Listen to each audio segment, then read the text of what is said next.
share screen nggih.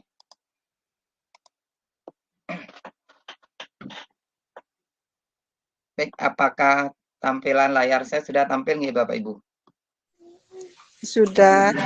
Nggih, sampun semua Bapak Ibu. Nggih, Bapak Ibu, selamat siang. Siang. Nggih, semuanya. Siang, Pak Man. Nggih, salam dan bahagia buat kita semua Bapak Ibu.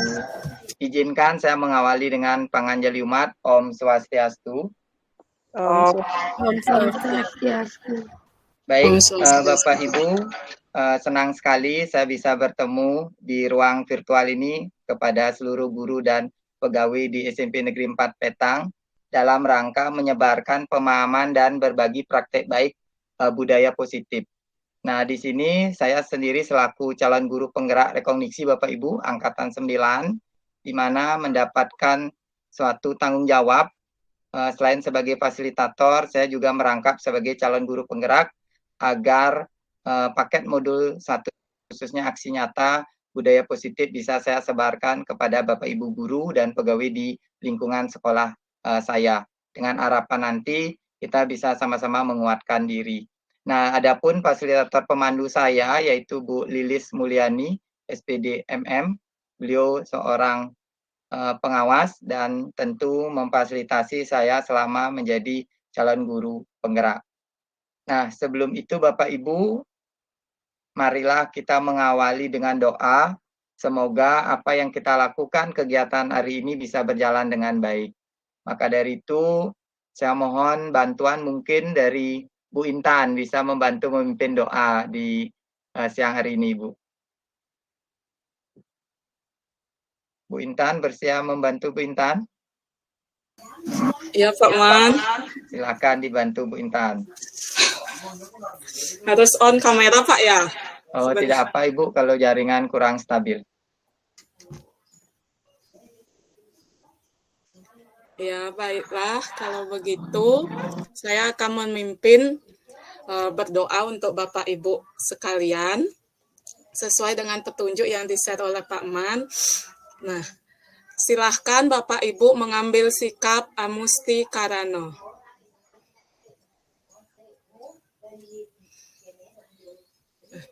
Di dalam berdoa, tenangkan hati dan pikiran Bapak Ibu, arahkan semua perhatian untuk fokus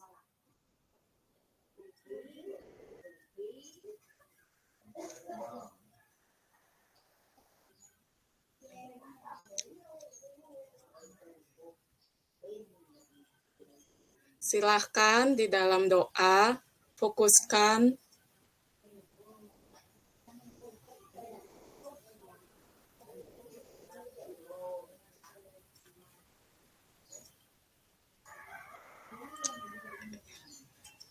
kalau sudah tenang, doa bisa dimulai.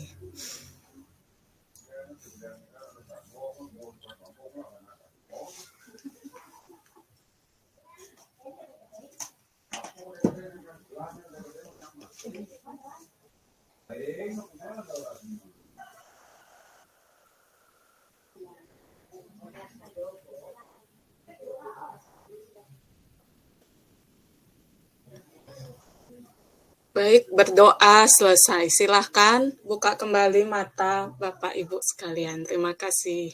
Baik, terima kasih Bu Bung Intan sudah membantu mengawali kegiatan kita kali ini, yaitu dengan doa. Dan mudah-mudahan doa kita bisa memberi penguatan buat diri kita dan tentu meyakini diri kita bisa mendapatkan ilmu apa yang saya sebarkan nanti Bapak Ibu.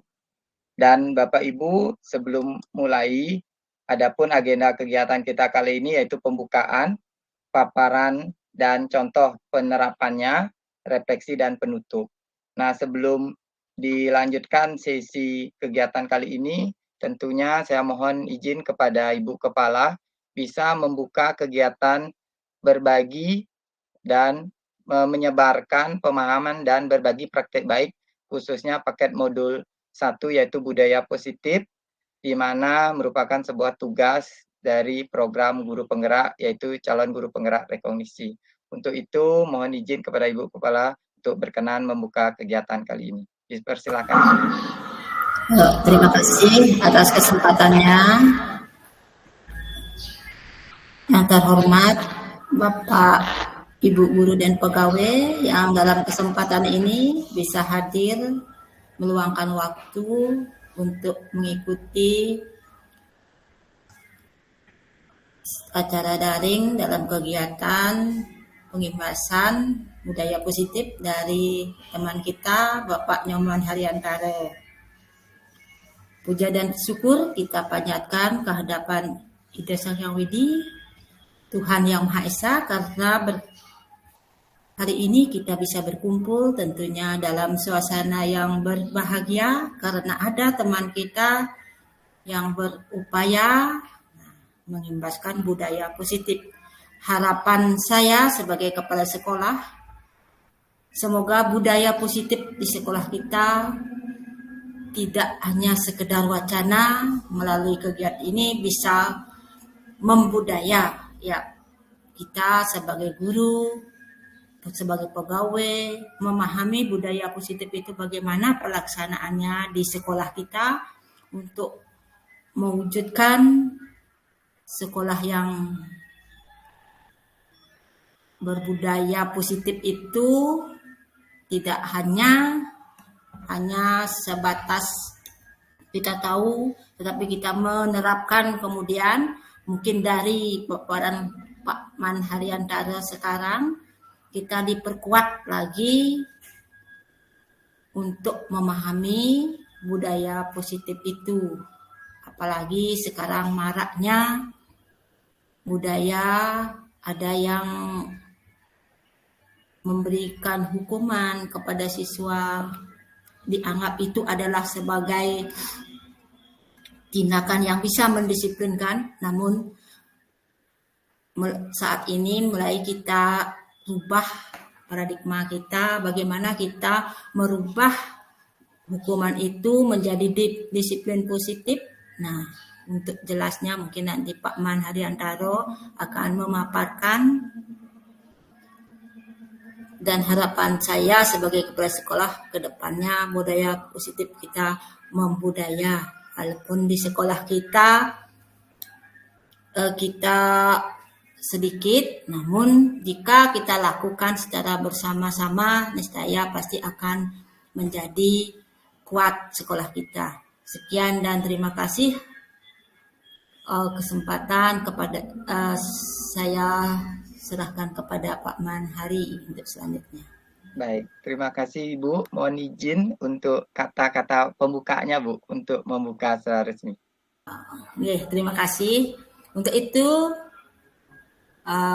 pengibasan budaya positif dari Pak Nyoman Haryanto pada hari ini tanggal 13 Oktober dinyatakan dibuka secara resmi.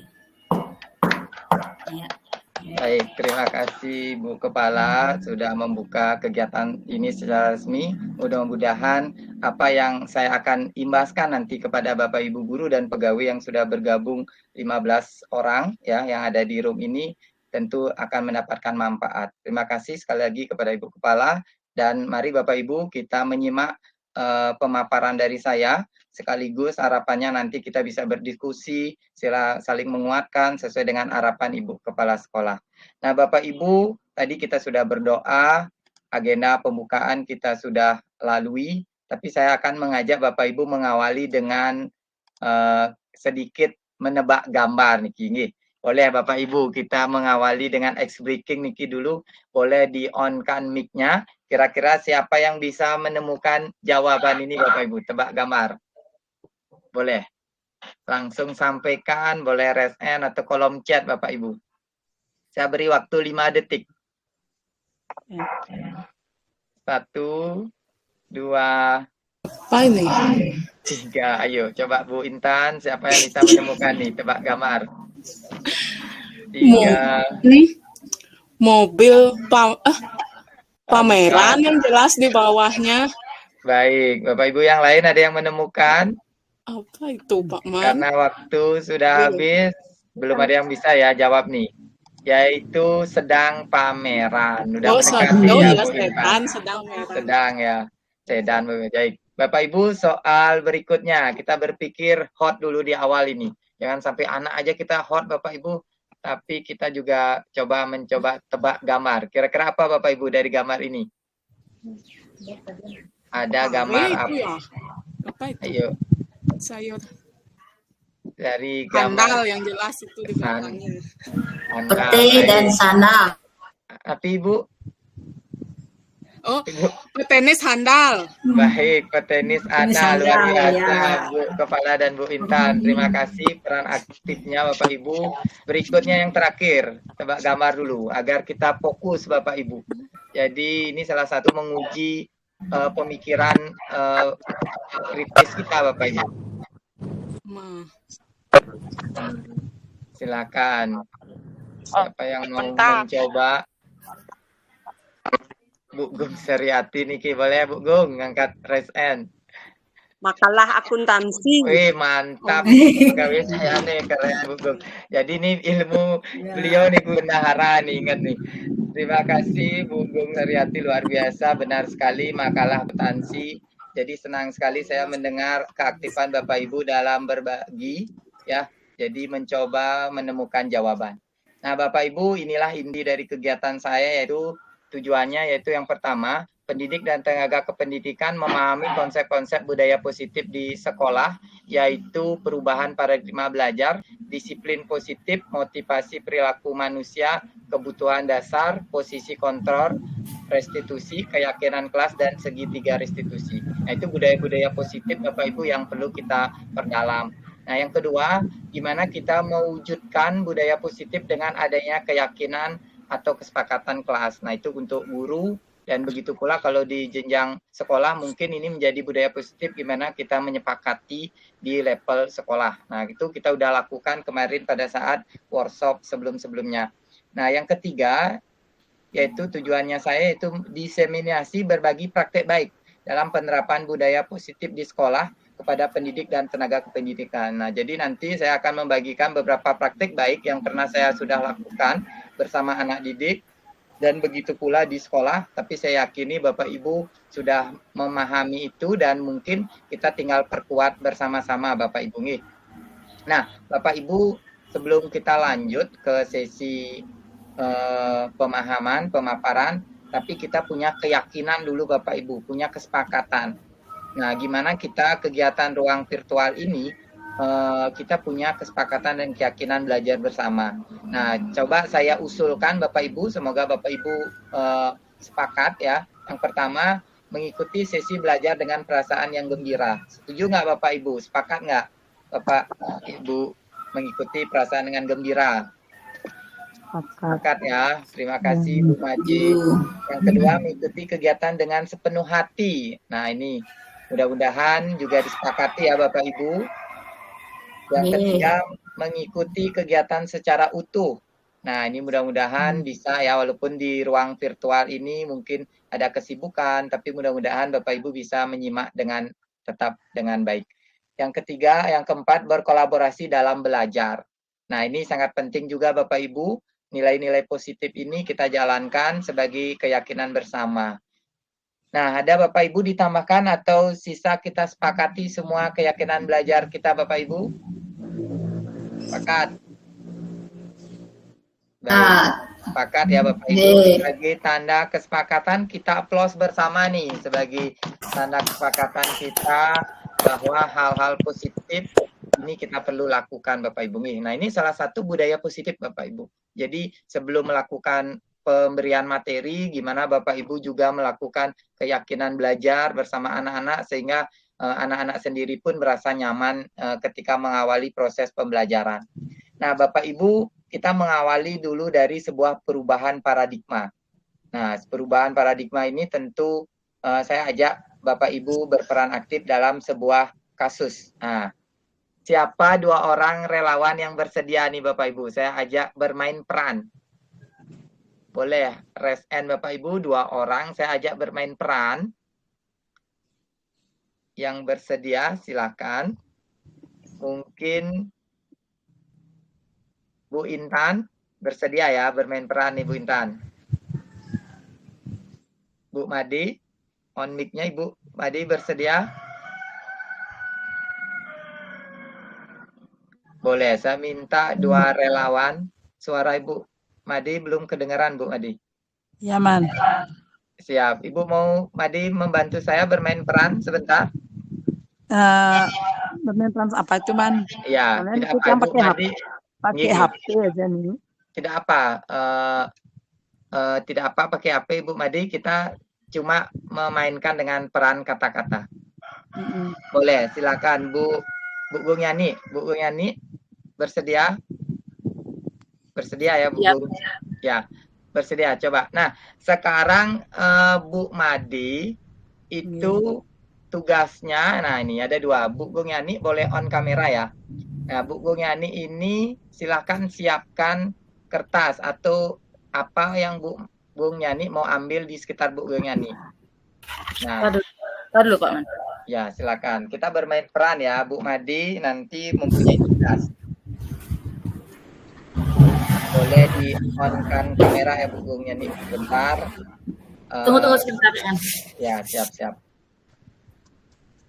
Nah, kita akan mencoba budaya positif nih Bapak Ibu. Nah, ini sebuah kasus kira-kira dari praktek yang kita lakukan ini apa yang kita bisa pahami dari praktek dari Bu Gung Yani sama Bu Madi ntar. Nah, saya bacakan di sini ya, di mana Bu Gung Yani itu berperan menyiapkan sebuah kertas ya, atau kertas kecil. Silakan Bu Gung Yani mungkin ditulis ada kalimat atau kata-kata yang mungkin Bu Gung Yani mau tulis di dalam itu. Atau mungkin benda yang Bu Gung Yani silahkan kepalkan di dalam tangan Bu Gung Yani itu, letakkan di salah satu tangan ya Bu Gung Yani, genggam suatu benda tersebut atau tulisan tersebut dengan segala daya ya Bu Gung Yani ya. Sudah Bu Gung? Benda saja ya Pak Man. Boleh benda. Di kertas nggak ketemu loh. Ya siap, tidak apa, benda yang kecil ya Bu Gung ya, kalau bisa dikepal. Oh yang nggak kelihatan dipegang gitu? Ya benar yang nggak kelihatan dipegang.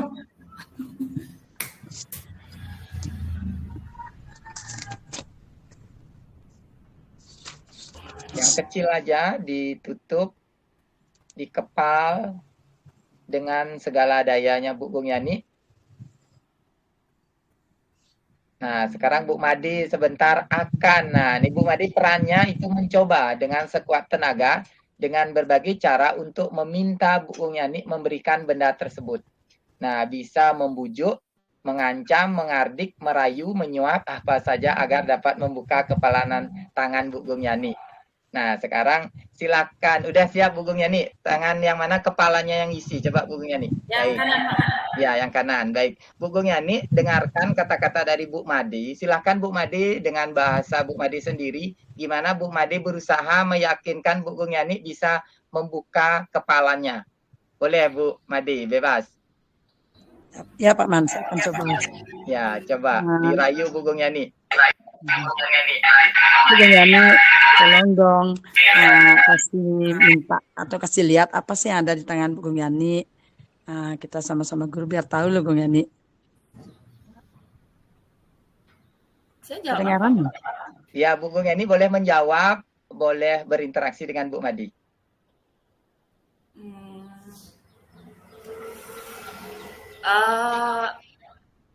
Yang kasih clue-nya ya Bu Madi biar gampang ditebak. Benda ini bentuknya bulat.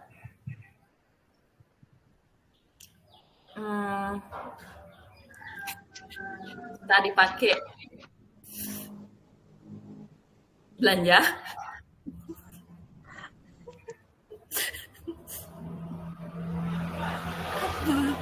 Ya, silakan.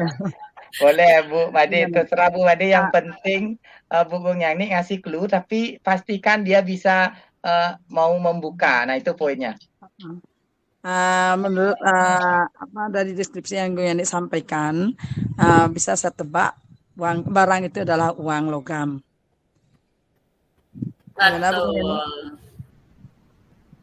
Baik, luar biasa. Aplaus buat Bu Madi ya. Terima kasih Bu Gung Yani, luar biasa melakukan praktek peran ya. Nah di sini kira-kira dari proses tadi Bu Gung Yani akhirnya membuka ya. Nah kalau Bu Gung Yani sendiri apa yang membuat akhirnya Bu Gung Yani mau membuka nih dari apa yang disampaikan oleh Bu Made? Karena Bu Madinya sudah bisa menebak, Pak. Baik, Bu Madinya bisa menebak. Nah, kalau dikaitkan dari segi paradigma perubahan, contoh seperti apa yang Bu Gung Yani bisa kaitkan ini? Kok Bu Gung Yani akhirnya memberi clue, Bu Made merayu. Nah, kira-kira nilai positif apa yang Bu Gung Yani rasakan ketika melakukan hal ini?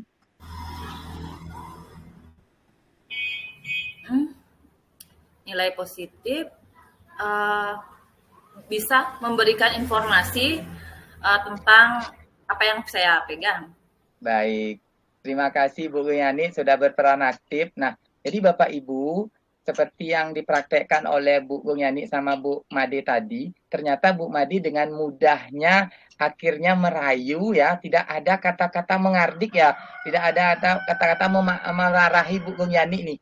Dengan rela Bu Yani membuka tangannya, isi genggamannya.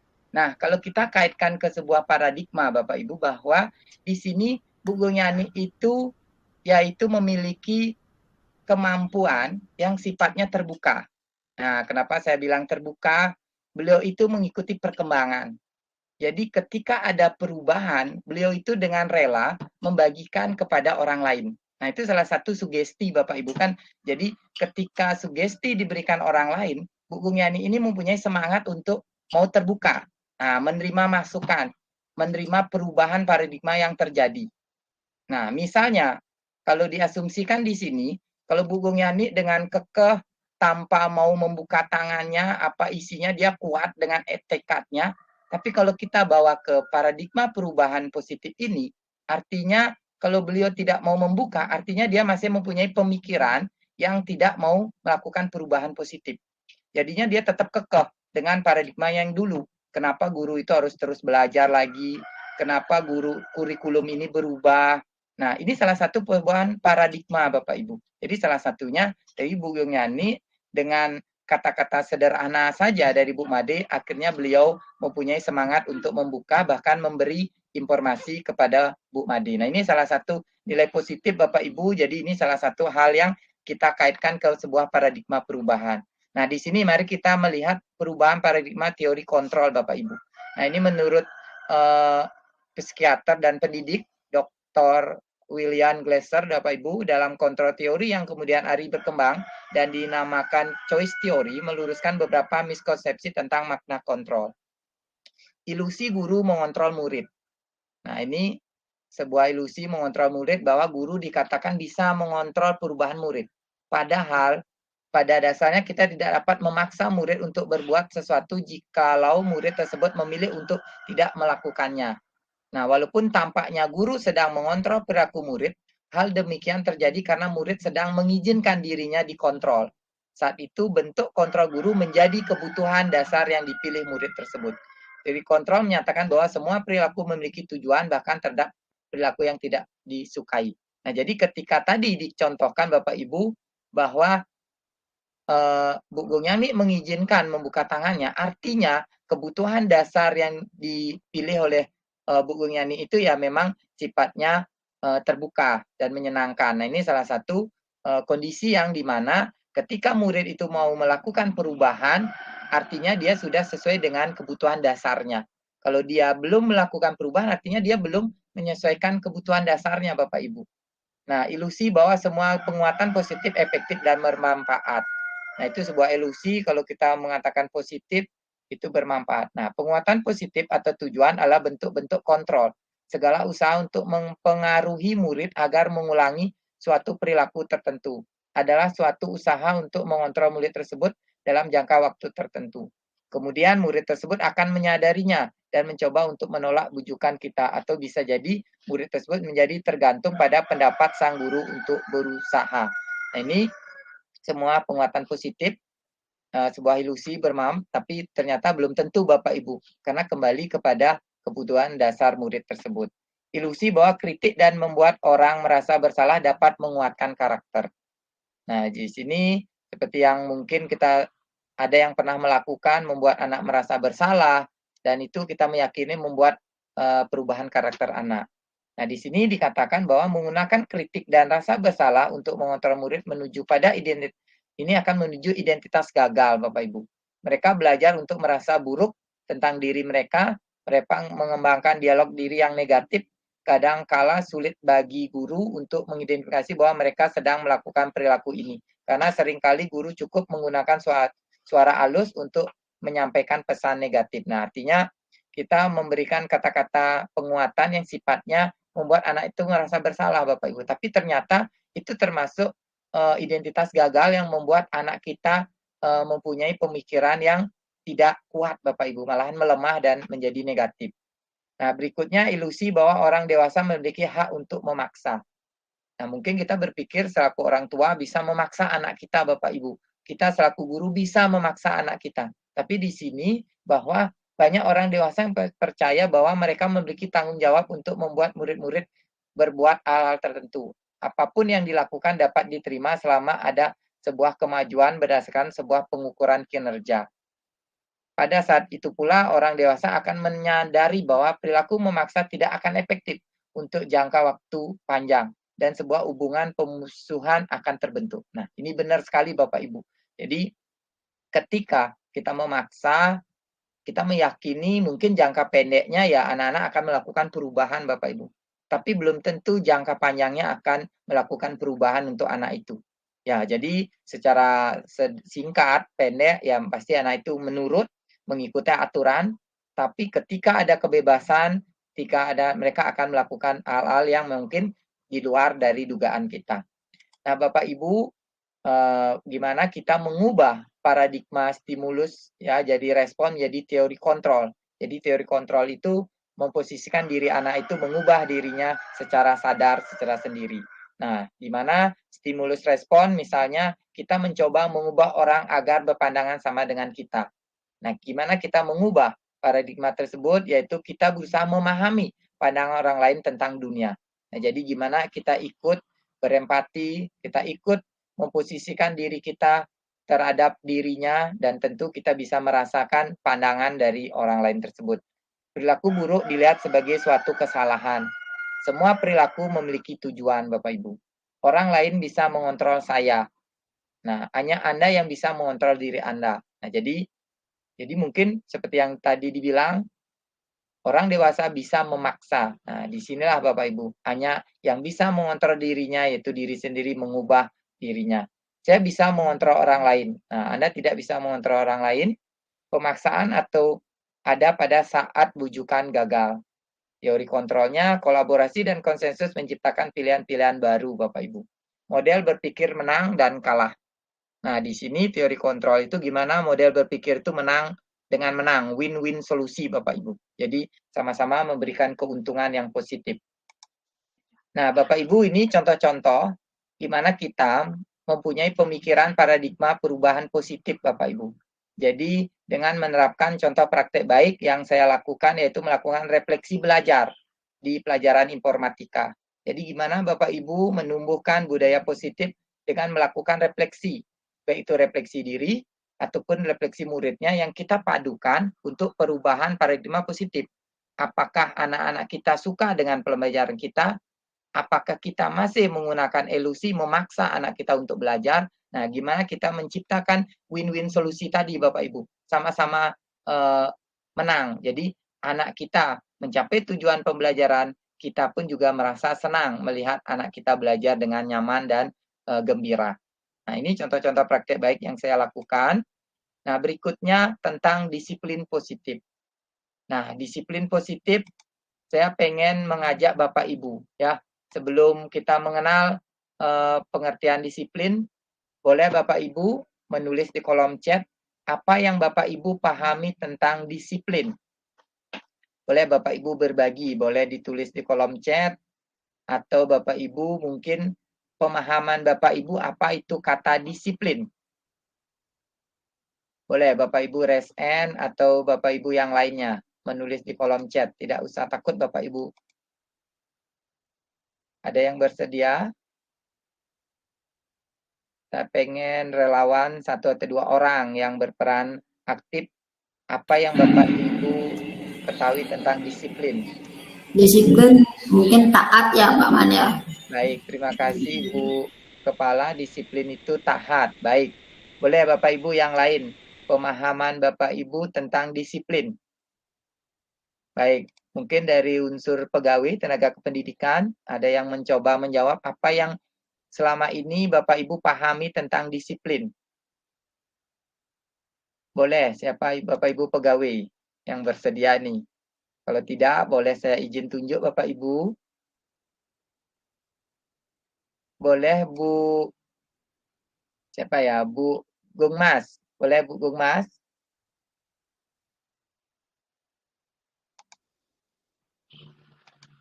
Yang bersedia nih, nggak usah takut Bapak Ibu. Karena paradigma disiplin itu yang perlu kita pahami bersama-sama sekarang. Boleh Bu Dewi? Bu Dewi, halo, bersedia Bu Dewi?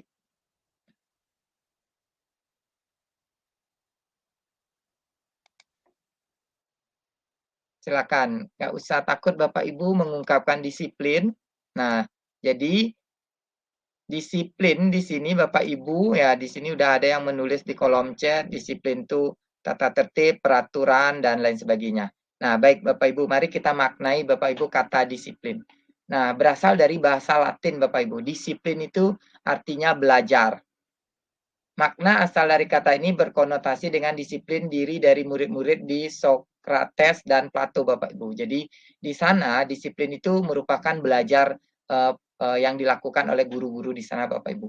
Nah, disiplin diri membuat orang menggali potensinya menuju sebuah tujuan apa yang dia hargai. Nah, jadi di Sokrates dan Plato, murid-murid di sana itu disiplin itu belajar, Bapak Ibu. Nah, namun dalam budaya kita, makna kata disiplin itu yaitu telah berubah menjadi sesuatu yang dilakukan seseorang pada orang lain untuk mendapatkan kepatuhan. Kecenderungan umum adalah menghubungkan kata disiplin dengan ketidaknyamanan, bukan dengan apa yang kita hargai atau yang mereka lakukan. Nah, jadi disinilah perubahan paradigma yang perlu kita pahami Bapak Ibu tentang kata disiplin.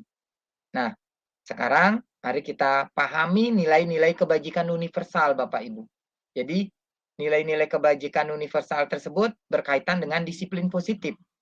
Nah, di mana nilai-nilai kebajikan itu adalah sifat-sifat positif manusia yang merupakan tujuan mulia yang ingin dicapai setiap individu.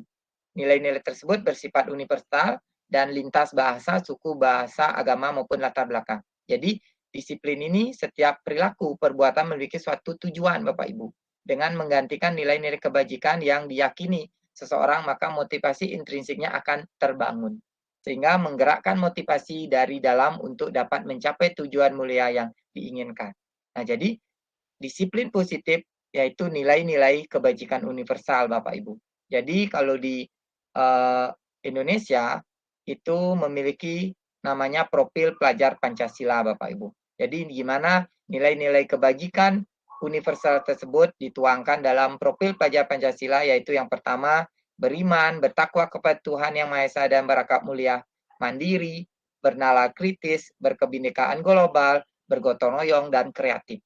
Nah, jadi gimana anak-anak menumbuhkan budaya positifnya, disiplin positifnya dengan memaknai dari nilai-nilai universal ini Bapak Ibu. Nah, jadi kemarin kita juga sudah mempraktekkan Bapak Ibu disiplin positif. Nah, disiplin positif itu gimana Bapak Ibu mulai menumbuhkan dirinya sendiri dengan cara misalnya Bapak Ibu menenangkan diri dengan memusatkan perhatian untuk belajar di awal. Jadi itu disiplin positif Bapak Ibu.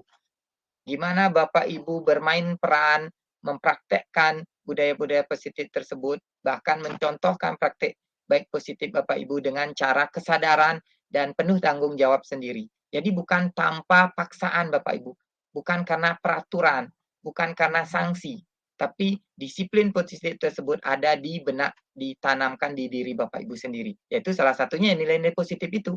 Karena Bapak Ibu pengen rasa nyaman, pengen rasa selamat, pengen rasa. Nah, jadi ketika itu terbentuk, maka disiplin positif tersebut akan terbentuk. Contohnya, misalnya Bapak Ibu di pagi hari, Bapak Ibu hadir, anak-anak belajar pukul 7.30 gitu. Nah, Bapak Ibu hadir tersebut apakah karena paksaan atau sebuah aturan? Nah, ini menjadi tantangan kita Bapak Ibu. Tapi gimana kita hadir hal tersebut sebagai disiplin positif kita. Salah satunya mencari nilainya. Kita menghargai waktu dan lain sebagainya. Jadi nilai-nilai positif itulah yang kita tumbuhkan Bapak Ibu. Nah, di sini contoh-contoh bukti dokumentasi praktek baik yang kita lakukan kemarin ya, beberapa dokumentasi di sini terlihat Bapak Ibu menumbuhkan jiwa X-breaking, mengawali dengan menyenangkan dan lain sebagainya. Nah, ini salah satunya gimana anak-anak menumbuhkan disiplin positif dengan kepeduliannya tentang lingkungan belajarnya ataupun alamnya. Ketika melihat sampah berserakan, mereka melakukan secara inisiatif, melakukan praktek-praktek baik tersebut Bapak Ibu untuk menjaga lingkungan sekitarnya. Nah, ini salah satu disiplin positif tanpa paksaan Bapak Ibu. Nah, ini yang perlu kita tanamkan. Nah, Bapak Ibu tentu dari disiplin positif tersebut ada teori motivasi Bapak Ibu. Nah, ini yang perlu kita pahami tentang teori motivasi. Nah, teori motivasi itu yaitu perubahan perilaku manusia Bapak Ibu. Nah, teori motivasi ini ada motivasi eksternal, ada motivasi internal. Nah, ini yang kita perlu pahami. Yang pertama motivasi eksternal Bapak Ibu. Yang pertama untuk menghindari ketidaknyamanan atau hukuman. Nah, benar nggak Bapak Ibu? Nah, Bapak Ibu silahkan cermati, Bapak Ibu amati di sini, Bapak Ibu termasuk kategori yang mana? Apakah cenderung mendominasi motivasi eksternal atau motivasi internal? Nah, kalau motivasi eksternal itu yang pertama Bapak Ibu menghindari ketidaknyamanan atau hukuman. Yang kedua, untuk mendapatkan imbalan dari orang lain atau institusi. Nah, yang ketiga, motivasi internalnya untuk menghargai diri sendiri. Nah, seperti yang saya katakan tadi tentang disiplin positif Bapak Ibu. Jadi, Bapak Ibu cenderung memposisikan diri yang mana? Nah, ini silakan merenungkan sendiri Bapak Ibu. Dan tentu juga sama, anak-anak kita juga bisa kita gali dari hatinya Bapak Ibu, dari perasaannya. Kadang-kadang anak itu motivasinya apakah karena eksternal atau internal. Nah, jadi teori motivasi perilaku manusia pasti akan terpengaruh oleh eksternal Bapak Ibu. Tapi lambat laut kita berharap motivasi itu muncul dari internal, dari dirinya Bapak Ibu. Gimana mereka bisa menghargai diri sendirinya, sebuah tanggung jawabnya, disiplinnya. Jadi mereka bisa menghargai dirinya Bapak Ibu. Saya akan menjadi orang seperti apa untuk dirinya. Jadi itulah yang paling penting Bapak Ibu. Tentu sebuah tanggung jawab kita bersama memunculkan motivasi internal dengan harapan menjadi budaya tujuan positif kita Bapak Ibu. Nah, Bapak Ibu, dari disiplin positif, teori motivasi, pasti itu sejalan dengan kebutuhan dasar manusia. Kalau kebutuhan dasar manusia belum terpenuhi, maka pasti akan disiplin positif, penerapan motivasi, belajar anak, pasti tidak akan tercapai Bapak Ibu. Nah, ini salah satu kebutuhan dasar manusia. Boleh Bapak Ibu, siapa yang ingin berbagi? Boleh, Bu Intan. Bu Intan, kebutuhan dasar manusia atau kebutuhan dasar Bu Intan, kira-kira contohnya seperti apa Bu Intan? Boleh bercerita? Terima kasih Pak Man. Sebelumnya nggak ada yang lain ya Pak Man, Bu Intan aja. Boleh, Bu Intan boleh menunjuk yang lain nanti Bu Intan. Saya berharap ada beberapa yang berperan aktif. Mungkin Bu Intan dulu mengawali, mungkin rekan-rekan yang lain bisa Bu Intan ajak berkolaborasi. Ya. Kalau Bu Intan sendiri, kebutuhan dasar Bu Intan, kebutuhan dasar manusia apa yang Bu Intan pahami? Nah, sebelumnya saya baru mendengarkan kata kebutuhan dasar manusia, ya biasanya kan yang ada itu hanya kebutuhan pokok manusia. Ini kebutuhan dasar manusia, tumben pertama ini saya dengarnya. Kalau dari kalimatnya, nah di sini kebutuhan dasar manusia berarti yang harus ada dalam diri manusia, kayaknya dasar-dasar yang ada dalam diri manusia. Seperti tadi misalkan contohnya disiplin yang Pak Man sampaikan tadi. Nah, itu kan dari dalam diri itu. Berarti manusia itu harus berperilaku disiplin atau salah satunya, dan yang lainnya misalkan berkata jujur misalkan, atau menciptakan sesuatu yang positif untuk diri sendiri dan orang lain. Baik, terima Seperti itu aja. kasih Bu Intan. Applause ya, luar biasa Bu Intan udah berbagi pemahamannya tentang kebutuhan dasar manusia. Baik, boleh Bu Intan berkolaborasi dengan rekan yang lain. Kira-kira boleh Bapak Ibu yang lain raise hand, boleh menulis di kolom chat. Saya mengajak yang lain lagi satu orang untuk mencoba kebutuhan dasar manusia yang Bapak Ibu pahami. Bu Lia, bersedia Bu Lia?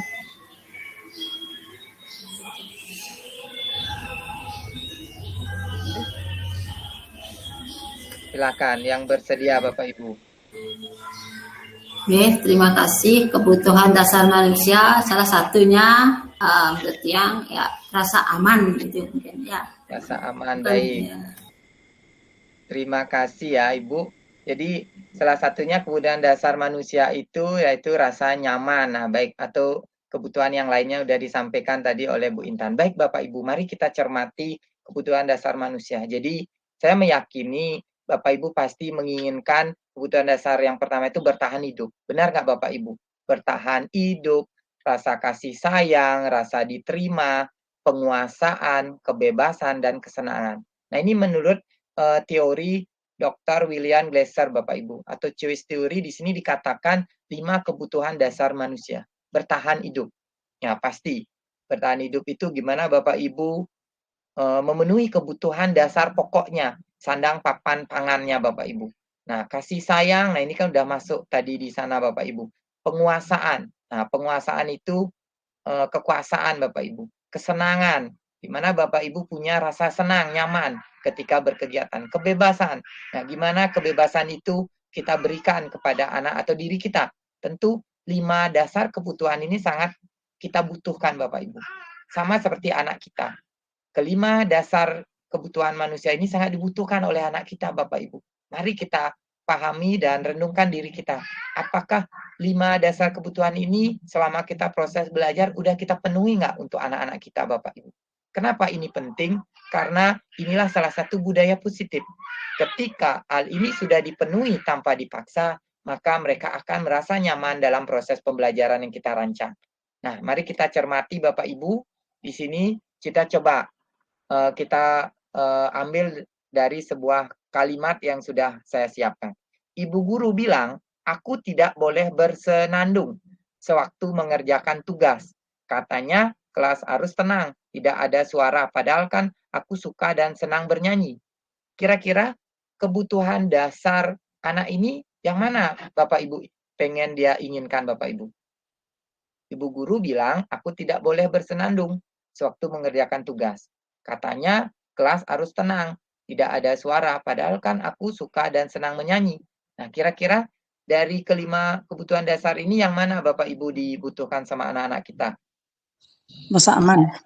Rasa aman, baik, rasa aman. Rasa kesenangan, baik Bapak Ibu. Nah, jadi mari kita lihat rasa kesenangan. Nah, di sini anak kita di sini kan dia senang loh Bapak Ibu, dia bersenandung.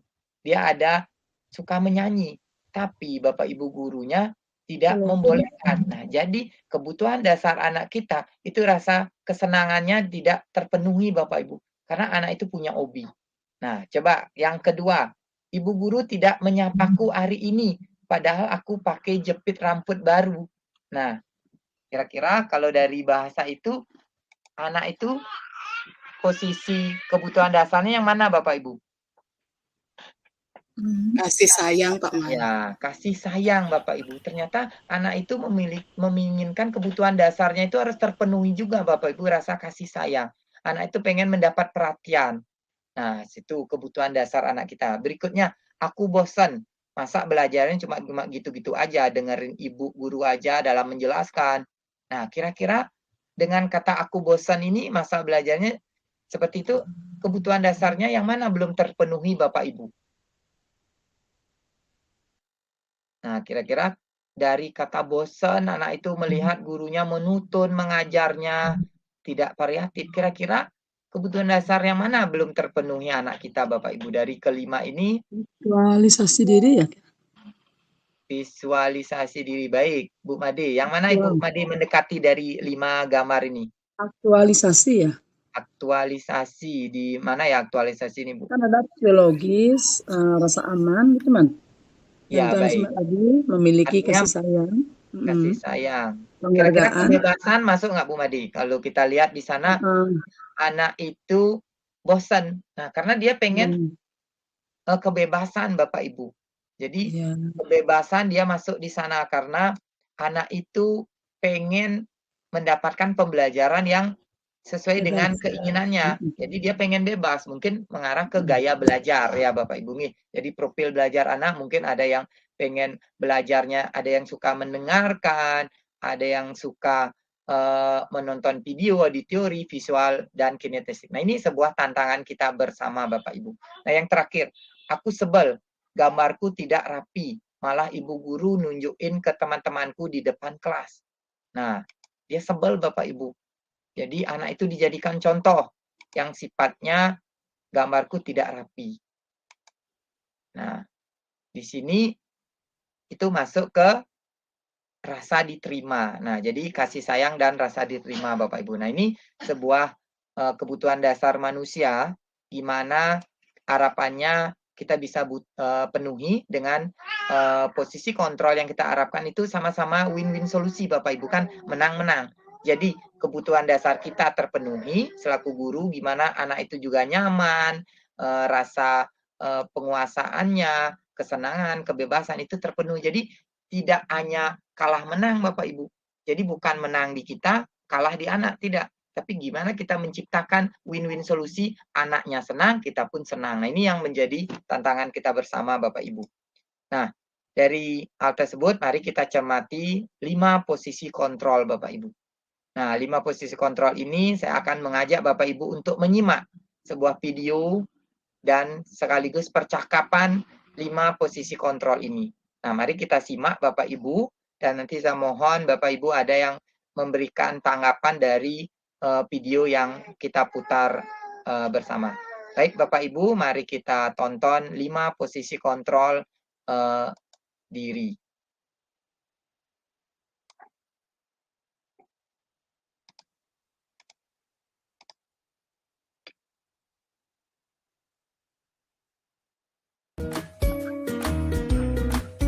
Dengaran suaranya Bapak Ibu ya. Boleh ditulis. Salam di kolom bahagia chat. Ibu dan Bapak Guru hebat. Dalam Selamat penerapan disiplin menyaksikan, Bapak Ibu. positif restitusi, salah satu program yang dikembangkan adalah 5 posisi kontrol. 5 posisi kontrol dalam restitusi adalah proses perjalanan seorang pendidik agar dapat mengenali dirinya. Pada video kali ini, kita akan membahas tentang 5 posisi kontrol yang dikembangkan oleh Diane Gosson dan contoh penerapannya.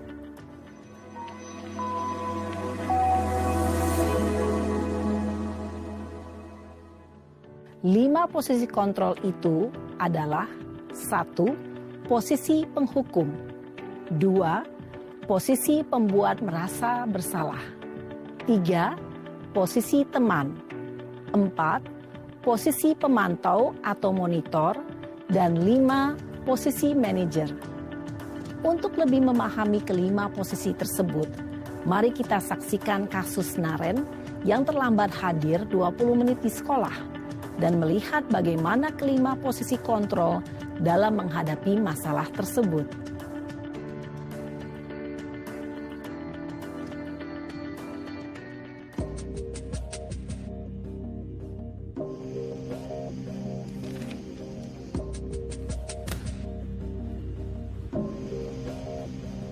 Naren! Sini kamu! Selamat pagi, Bu. Selalu terlambat. Kamu deh, Pasti terlambat. Maaf Bu, saya... Apa? Apa coba? Alasan kamu apa lagi? Kapan sih kamu tidak terlambat? Malas sekali ya kamu jadi anak. Saya... Dasar pemalas. Gak kapok-kapok sih kamu. Sudah berapa kali terlambat? Sana, kamu keliling lapangan basket 2 kali. Kenapa saya harus keliling lapangan basket, Bu? Kenapa? Kamu mau lawan ibu? Berani-beraninya jawab. Sudah terlambat, masih berani jawab pula. Sekarang, keliling lapangan basket 5 kali sekalian. Biar kapok. Cepat. Pergi sana ke lapangan basket. Posisi penghukum biasanya berbicara dengan nada tinggi, menghardik, menunjuk-nunjuk, menyakiti, dan menyindir. Hukuman bisa berupa fisik maupun psikis. Ibu dan bapak guru hebat. Dampak yang terjadi pada murid ketika guru berada pada posisi penghukum adalah murid cenderung akan memberontak, bahkan menyimpan dendam.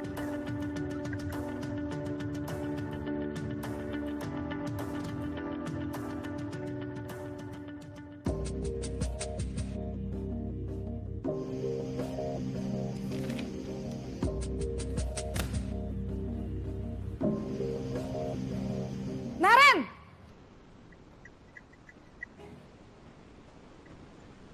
Selamat pagi, Bu. Naren. Kamu kenapa terlambat lagi, nak? Ya Tuhan, Naren. Kamu senang ya bikin ibu susah ya? Kalau kamu terlambat lagi, nanti ibu yang ditegur bapak kepala sekolah, nak. Disangka ibu tidak bisa membina kamu. Duh, gimana ini? Maaf, Bu. Duh, Gusti Naren. Kamu suka ya kalau ibu ditegur bapak kepala sekolah? Terus, sekarang ibu harus tulis apa ini di buku absen? Ini kamu sudah sering terlambat loh. Ibu harus apa coba? Maaf, Bu. Maaf sekali. Ya sudah, lain kali jangan bikin ibu susah lagi ya, nak ya. Ibu tidak akan kuat lagi kalau kamu begini terus. Bisa jantungan kalau ibu ditegur bapak kepala sekolah. Sana cepat ke kelas. Maaf ya, Bu. Maaf sekali. Posisi pembuat rasa bersalah berbicara dengan nada tenang, cenderung lembut. Namun kata-kata yang diutarakan membuat murid merasa menjadi orang yang gagal. Memandang buruk dirinya sendiri, merasa tidak berharga, dan tidak sanggup membahagiakan orang lain. Ketika guru mengambil posisi pembuat rasa bersalah, murid akan menganggap dirinya yang bersalah dan ia akan menyimpan emosi negatif tersebut di dalam dirinya.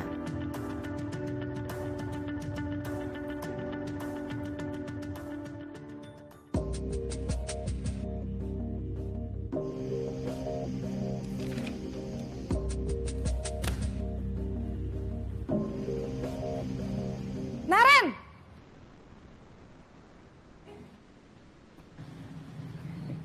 Selamat pagi, Bu. Wah, sudah jam berapa ini, nak? Terlambat lagi ya, sayang. Iya, Bu. Habis ibu saya lupa bangunkan saya, Bu. Kamu malah menyalahkan ibu kamu. Kamu bukannya anak yang larinya paling kencang. Kok terlambat sih? Iya, Bu. Saya memang terlambat bangun tadi. Jadi, biarpun saya lari kencang, tetap gak kekejar, Bu. Ya sudah sana. Nanti lain kali larinya lebih kenceng lagi ya. Biar gak terlambat lagi. Bikin seneng ibu. Demi ibu. Bisa kan? Bisa lah, Bu. Ya sudah sana masuk kelas. Ibu beresin urusan absen kamu. Kamu ini ada-ada saja. Dalam posisi teman, guru berbicara dengan nada suara ramah, akrab, cenderung bersenda gurau untuk menjaga suasana tetap santai. Murid akan merasa senang, aman, dan akrab dengan guru. identitas yang tercipta adalah identitas sukses atau berhasil. Namun, perlu diingat, karena ini masih dorongan eksternal, maka ada faktor ketergantungan dari murid kepada orang tertentu. Di sini, guru absennya, sehingga di lain waktu, murid bisa berperilaku baik, namun hanya kepada orang-orang tertentu saja.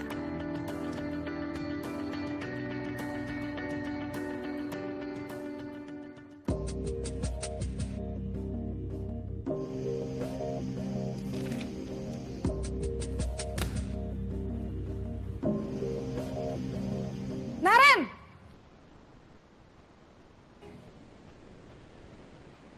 Selamat pagi, Bu.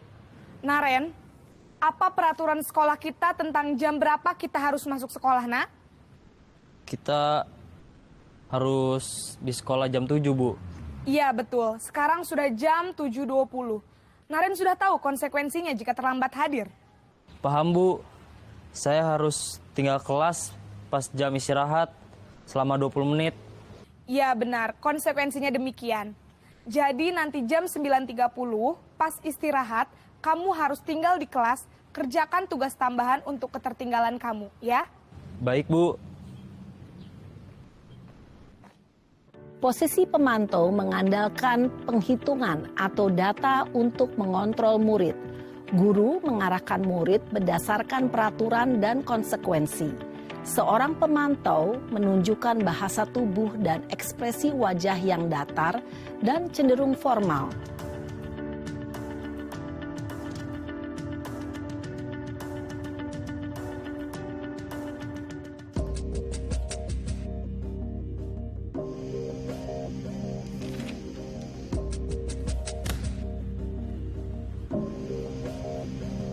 Naren!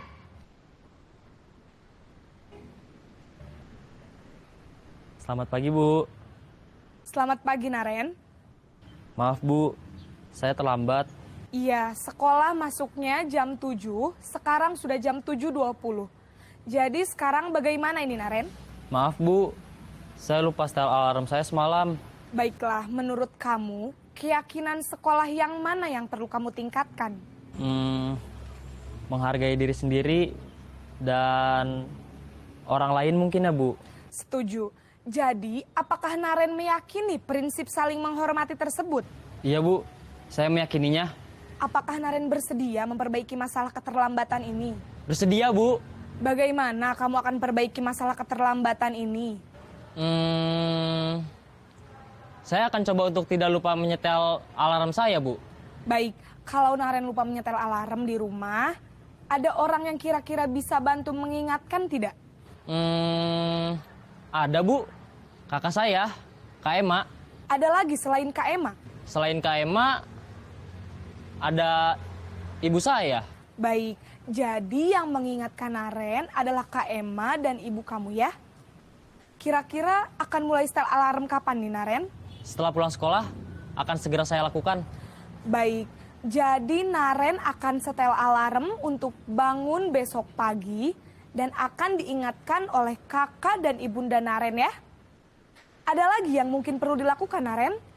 Agar tidak terlambat bangun lagi. Tidak ada, Bu. Baik, Naren. Terima kasih untuk kerjasama kamu. Sekarang kamu perlu kembali ke kelas untuk belajar. Baik, Bu. Terima kasih. Posisi manajer adalah posisi kontrol yang disarankan untuk membimbing murid memiliki sikap disiplin yang positif, yaitu murid yang mandiri, bertanggung jawab, dan dapat memecahkan masalah. Tujuan dari posisi ini adalah agar murid dapat berefleksi atas tindakannya. Guru akan dengan tulus memberikan pertanyaan-pertanyaan bermakna, sehingga membuat murid dapat belajar dari kesalahannya dan mencari sebuah solusi untuk menyelesaikannya. Ibu dan bapak guru hebat, setelah mengamati adegan kelima posisi kontrol tadi, kira-kira posisi mana yang paling ideal? Posisi mana yang dapat menunjang motivasi intrinsik murid? Ya, tentu posisi manajer. Posisi ini memang posisi ideal yang ingin dituju setiap pendidik. Pada posisi inilah, guru dapat menerapkan disiplin positif yang berpihak pada murid. yang memerdekakan murid. Perjalanan seorang pendidik tentunya tidak mudah untuk sampai pada posisi seorang manajer.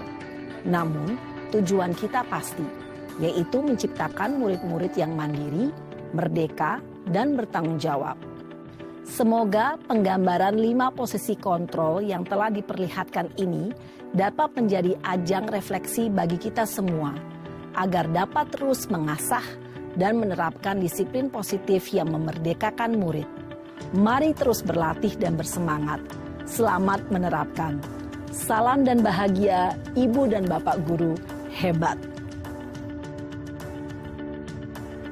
Baik, terima kasih Bapak Ibu sudah menonton ya. Baik Bapak Ibu, boleh berbagi cerita atau praktek baik Bapak Ibu. Selama ini mungkin Bapak Ibu sering memakai posisi kontrol yang mana nih dari 5 ini? Boleh bercerita Bapak Ibu, tidak apa, kita santai berdiskusi. Harapan kita bersama kan dari diseminasi ini kita semakin memahami tentang budaya positif Bapak Ibu. Jadi budaya positif ini sangat penting ya, karena tidak hanya dimiliki oleh guru, tenaga kependidikan pun juga perlu memahami ini, sehingga nantinya ekosistem pembelajaran di lingkungan sekolah itu semakin kuat Bapak Ibu. Silakan Bapak Ibu yang mau berbagi, mencurahkan pendapatnya, pandangannya, apa yang mungkin menjadi penguatan Bapak Ibu. Boleh juga ditulis di kolom chat. Selama ini Bapak Ibu sering memakai posisi kontrol yang mana? Nah, setelah itu apakah Bapak Ibu mulai ada perubahan? Silakan. Boleh raise hand Bapak Ibu atau di-on-kan mic-nya boleh. Bapak Ibu guru BK juga mungkin bisa menguatkan, boleh dari menonton video ini sangat penting sekali dalam melakukan manajemen. Selain guru BK yang sering berhubungan dengan murid yang sifatnya nakal gitu misalnya, tapi Bapak Ibu guru dan pegawai pun juga harus memahami praktek 5 posisi kontrol yang tepat. Boleh Bu Rai mau berbagi tentang 5 posisi kontrol ini yang Ibu Rai mungkin dulu sering lakukan atau bahkan sekarang sudah mengarah ke posisi kontrol yang mana? Boleh di-unmute Bu Rai mic-nya. Ya, dipencet tombol mic-nya. Belum di-unmute Ibu. Ada tombol merah, diklik sekali. Nanti akan belum kedengaran Bu Rai. Kayaknya Bu Rai ada gangguan masalah di mic-nya nih. Baik, silakan Bapak Ibu sambil menunggu Bu Rai, yang lainnya mungkin Bu Tirta atau Bapak Ibu yang lainnya mau berbagi tentang perubahan posisi kontrol Bapak Ibu. Boleh, Bu Tirta mau berbagi? Atau Bu Made, boleh Bu Made bercerita sedikit. Ya. Boleh Pak Man, kalau Tiangnya selaku guru, mungkin Tiang menggunakan posisi kontrol yaitu sebagai pemantau dan manajer. Ketika anak, contohnya ketika anak dia melakukan kesalahan, nah itu biasanya Tiang itu pasti tegur, tanya dia kenapa. Nah selanjutnya yang arahkan biar dia mau berubah, seperti contoh tata tertib di sekolah kita kan sudah menegakkan tata tertib. Nah salah satu contohnya adalah penggunaan pakaian. Pakaiannya sering masih dikeluarkan Pak Man. Nah selanjutnya yang pantau anak-anak yang seperti itu, nantinya yang harapkan dia mau berubah gitu. Baik, terima kasih Bu Made, luar biasa. Applause buat Bu Made ya. Jadi sudah bisa menceritakan langsung, karena pada prinsipnya ketika kita sudah mau melakukan pasti kita akan biasa menceritakan Bapak Ibu. Jadi saya berharap kita belajar berbagi ya, karena konsep-konsep ini sangat penting sekali. Seperti Bu Made mau menceritakan walaupun sederhana, tapi itu sangat bermanfaat sekali Bapak Ibu untuk buat kita bersama. Jadi saya ucapkan terima kasih Bu Made. Ada Bapak Ibu yang lainnya mau berbagi boleh pemahaman Bapak Ibu? Karena ini sangat penting sekali, seperti yang kita awali itu perubahan paradigma.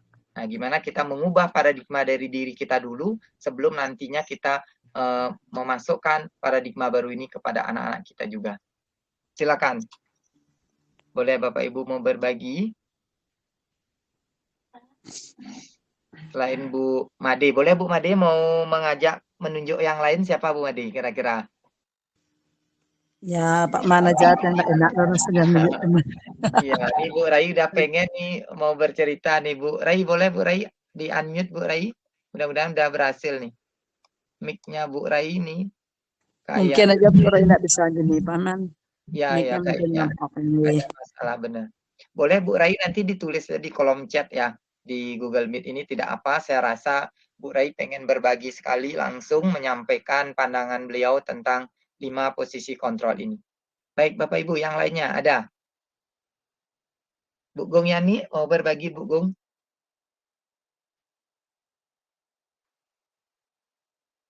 Silakan Bapak Ibu.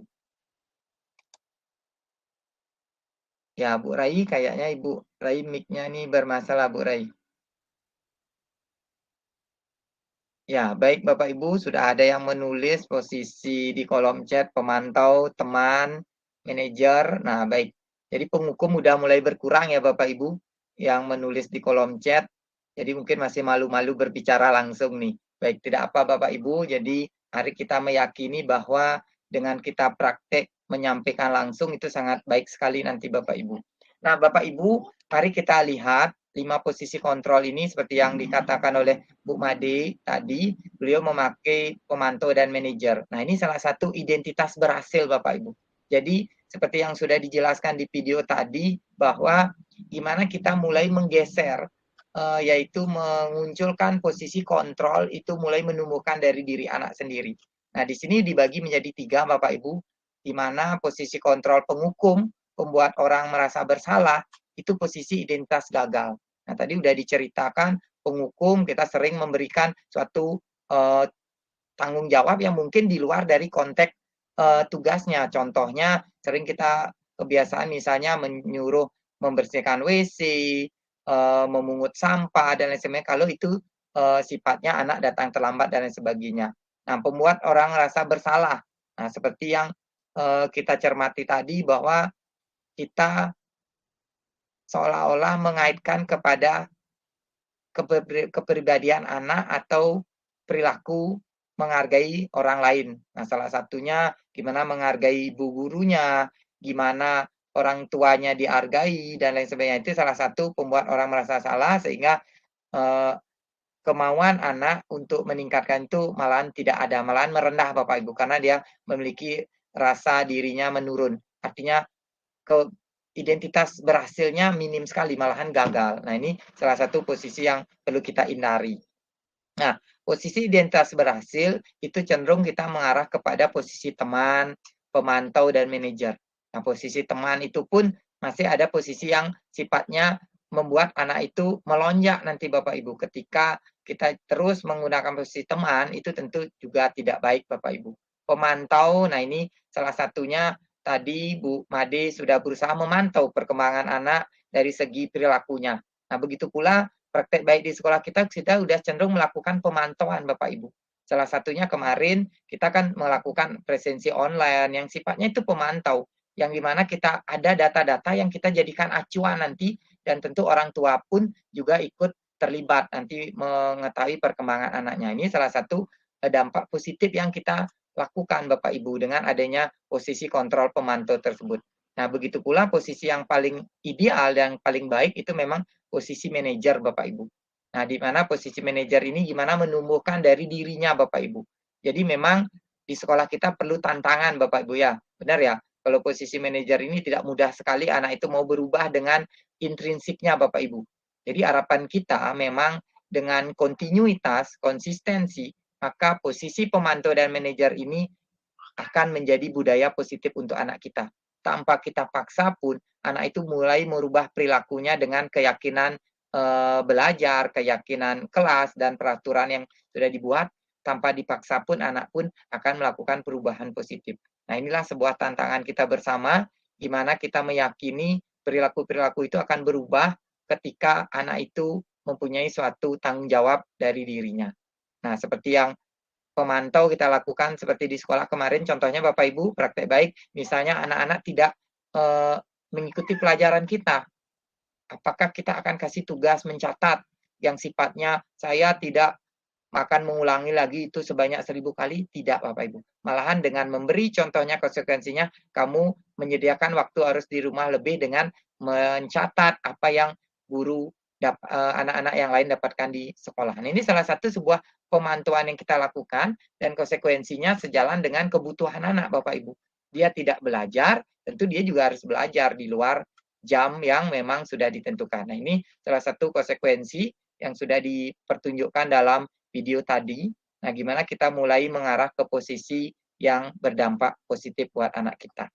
Nah, itu Bapak Ibu, mudah-mudahan semakin memahami, dan nanti kalau masih ada yang kurang dipahami, silakan bertanya Bapak Ibu agar semakin yakin.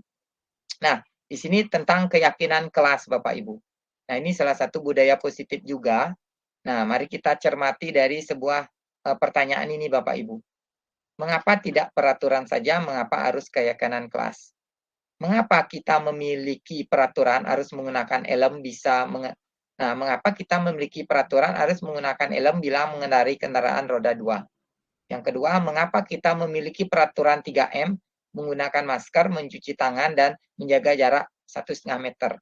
Yang ketiga, mengapa kita memiliki peraturan harus datang tepat waktu pada saat mengikuti pelatihan? Nah, kira-kira untuk mendukung motivasi intrinsik, nah ini kembali ke nilai-nilai keyakinan lebih menggerakkan seorang dibandingkan mengikuti serangkaian peraturan-peraturan. Nah, jadi Bapak Ibu selama ini, Bapak Ibu kan sering mengenal tentang peraturan kan.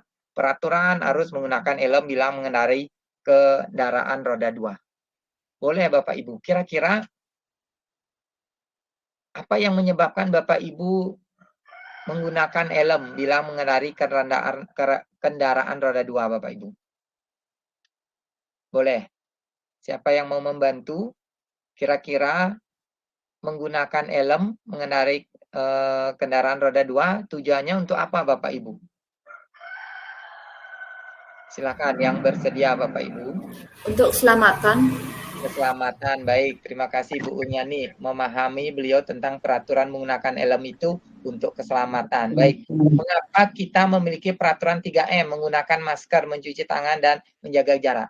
Kira-kira apa yang Bapak Ibu pahami? Agar terhindar dari virus. Baik, agar terhindar dari virus atau cenderung mengarah ke kesehatan. Kesehatan, ya kesehatan. Jadi benar sekali Bapak Ibu apa yang dikatakan oleh Bu Unyani, Bu Made tadi. Jadi kenapa kita tidak rubah kata-kata itu dengan keyakinan? Nah, mari kita cermati istilah keyakinan itu Bapak Ibu. Nilai-nilai keselamatan, kesehatan, inilah yang kita sebut sebagai suatu keyakinan Bapak Ibu. Nah, kenapa tadi Bu Unyani bisa mengatakan demi keselamatan? Karena Bu Unyani yakin kalau saya pakai helm, saya akan selamat.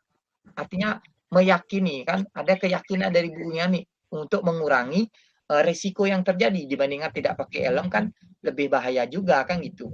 Kalau Bu Made juga mengatakan tentang kesehatan, saya memakai masker. Jadi Bu Made punya keyakinan bahwa dengan memakai masker saya bisa terhindar dari penyakit. Virus. Jadi kalau kita tidak memakai masker ya tentu itu menjadi lebih parah lagi. Nah, itulah salah satu keyakinan Bapak Ibu, yaitu nilai-nilai kebajikan universal yang disepakati secara tersirat dan tersurat, lepas dari latar belakang suku, agama, dan ras. Nah, menekankan pada keyakinan seseorang akan lebih memotivasi seseorang dalam dirinya Bapak Ibu, dibandingkan kita membuat peraturan. Padahal sebenarnya orang tersebut meyakini bahwa peraturan itu untuk perubahan positifnya. Nah, coba kita yakini tadi anak-anak datang ke sekolah, dia tidak terlambat lagi. Gimana kita meyakini dia bahwa dia datang ke sekolah itu menjadi sebuah nilai-nilai kebajikan universal, yaitu rasa bertanggung jawab, menghargai temannya. Itulah yang kita tekankan agar anak-anak lebih memahami dirinya dibandingkan tentang peraturan yang sifatnya sesaat, Bapak Ibu. Nah, ini memotivasi dari dirinya. Seorang yang akan lebih tergerak dan bersemangat untuk menjalankan keyakinannya daripada hanya sekedar mengikuti serangkaian peraturan tertulis tanpa makna. murid-murid pun demikian, mereka perlu mendengarkan dan memahami arti sesungguhnya tentang peraturan yang diberikan. Apa nilai-nilai kebajikan di balik peraturan tersebut? Akan apa tujuan utamanya dan menjadi tidak tertarik atau takut sehingga hanya sekedar mengikuti serangkaian peraturan-peraturan yang mengatur mereka tanpa memahami tujuan mulianya. Jadi, mari kita tekankan Bapak Ibu nilai-nilai kebajikan apa yang didapat dari anak itu sehingga mereka meyakini dengan adanya peraturan tersebut, Bapak Ibu.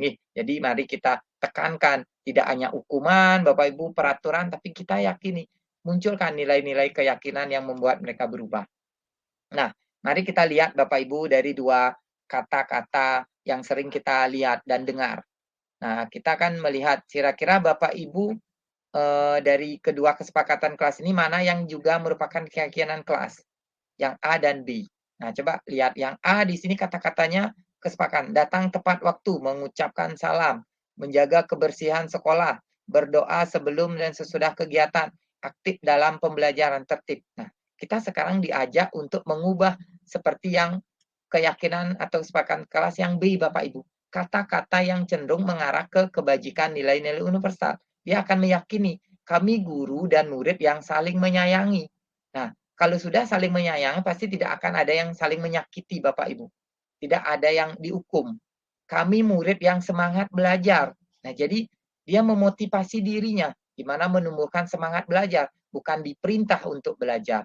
Kami murid yang peduli dengan teman-teman, di mana dia mengurangi terjadinya bullying, Bapak Ibu. Jadi dia peduli, empati. Jadi dia ada kata-kata bullying dan lain sebagainya terjadi nanti. Nah, jadi inilah yang kita perlu tanamkan. Kata-kata positif, konsistensi yang kita terus lakukan kepada anak. Tapi niscaya kita yakini perubahan itu akan terjadi, Bapak Ibu. Nah, ini perlu konsistensi, kerjasama, kolaborasi. Semua guru, pegawai harus memahami budaya positif ini. Kalau semua sudah terjadi, saya yakini percepatan disiplin positif itu akan terjadi perubahan kepada anak kita. Nah, ini Bapak Ibu. Peraturan selalu kembali ke, ini contohnya, selalu kembalikan buku ke tempatnya. Itu sebuah peraturan. Tapi gimana anak-anak cenderung kita arahkan ke keyakinan kelas. Tanggung jawab, menghormati orang lain, komitmen, nah, keselamatan, kesehatan. Dan inilah Bapak Ibu. Kata-kata keyakinan kelas itu mengandung makna-makna kebajikan nilai-nilai universal. Jadi kalau udah kata-kata itu kita yakini, maka anak kita akan punya mindset positif Bapak Ibu, tanpa harus berpikir tentang peraturan sekolahnya. Nah, ini yang kita perlu tanami, dan ini contoh-contohnya Bapak Ibu yang saya udah terapkan di kelas saya, dan saya yakini Bapak Ibu pun juga bisa mempraktekkan seperti ini, di mana melibatkan anak-anak di kelas, mengajak keterlibatan membuat keyakinan belajarnya, dan menumbuhkan dirinya dengan contohnya yang saya buatkan jurnal refleksi informatika Bapak Ibu. Jadi anak-anak meyakini dirinya, menumbuhkan dirinya dengan sifat memantau dirinya, merefleksikan dirinya yang saya buat seperti ini. Jadi anak-anak cenderung dari konsisten itu dia akan mengubah dirinya bahwa kemarin saya sering melanggar, saya punya refleksi diri, saya ubah, punya keyakinan saya gimana saya meyakini bahwa kebutuhan diri saya akan lebih baik. Nah, ini praktek-praktek baik yang saya lakukan, dan saya yakini dengan keterlibatan anak untuk menyusun keyakinan kelas dan belajar, niscaya kita yakini mereka akan sadar akan pentingnya disiplin positif itu Bapak Ibu. Nah, itu beberapa contoh dokumentasi yang saya tunjukkan, dan ini siswa pun merasa gembira dan bahagia dalam proses belajar kita. Nah, jadi dengan terciptanya disiplin positif, budaya positif, anak itu akan bahagia Bapak Ibu. Mereka akan fresh. Dan dari mukanya pun kita akan bisa lihat, maka dia tidak mengkerut wajahnya Bapak Ibu. Nah, inilah kebahagiaan yang bisa kita ciptakan di pembelajaran, dan semakin senang, itulah hal-hal positif yang perlu kita ciptakan Bapak Ibu. Jadi seperti pagi hari tentu kita udah praktekkan Bapak Ibu di sekolah kan pagi-pagi budaya positif, makan bersama yang diciptakan digagas oleh Ibu Kepala, yaitu pagi-pagi mengajak menyanyi, riang gembira, itu salah satu budaya positif juga Bapak Ibu di lingkungan sekolah yang kita udah lakukan. Dengan harapan Bapak Ibu cenderung kita lakukan bersama. Nah, terakhir Bapak Ibu, yaitu tentang segitiga restitusi. Nah, segitiga restitusi ini salah satu praktek baik yang bisa mengarahkan anak-anak melakukan budaya positifnya Bapak Ibu, disiplin positifnya. Nah, mari kita simak salah satu penerapan segitiga restitusi dari tontonan video ini. Mudah-mudahan Bapak Ibu cenderung lebih memahami gimana menerapkan praktek baik budaya positif di sekolah dengan menerapkan segitiga restitusi. Nah, mari kita tonton Bapak Ibu. Semoga semakin menguatkan diri kita tentang praktek baik budaya positif melalui segitiga restitusi.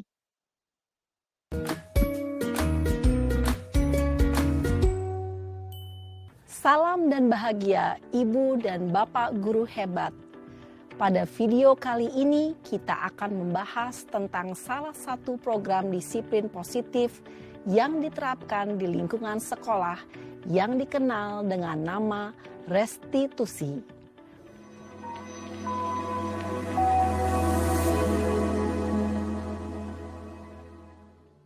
Restitusi dikembangkan oleh pakar pendidikan Diane Gosson, berlandaskan pada teori kontrol Dr. William Glasser.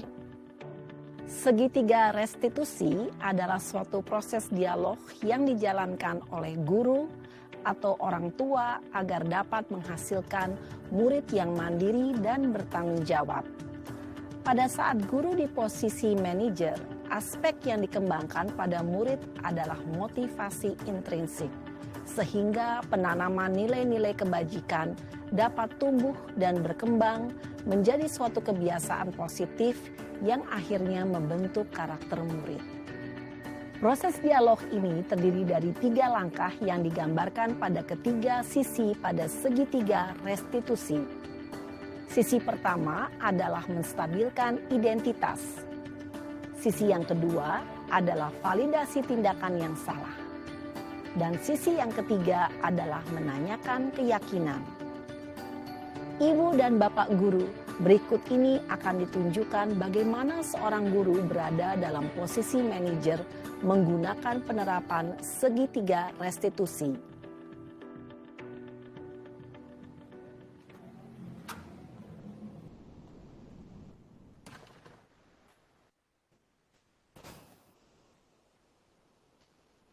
Siang, Sarah.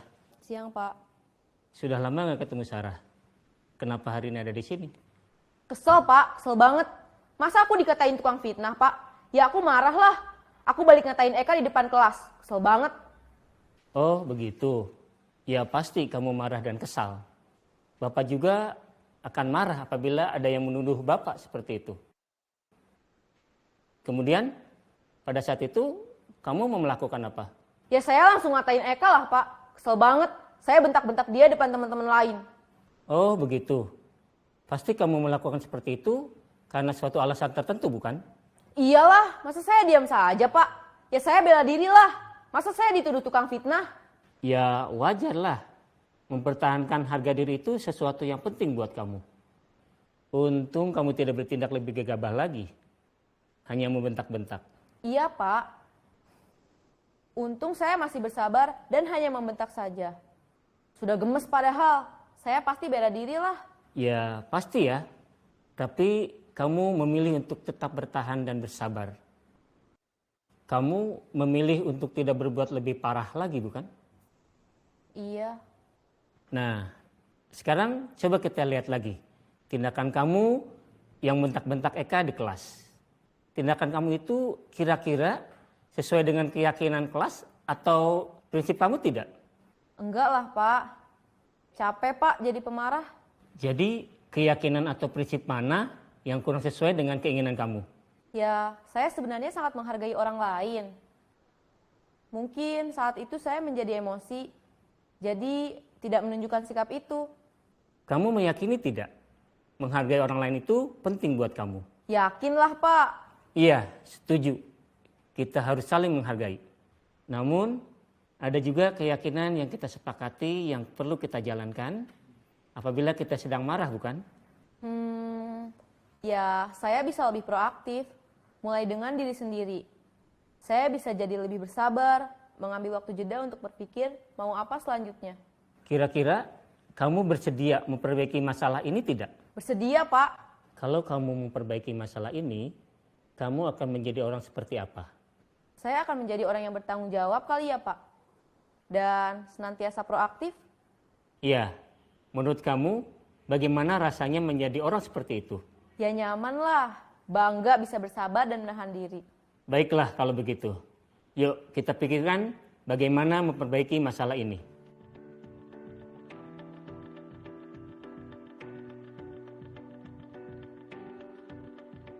Ibu dan Bapak guru hebat, baru saja kita menyaksikan contoh bagaimana seorang guru berada dalam posisi manajer menggunakan penerapan segitiga restitusi.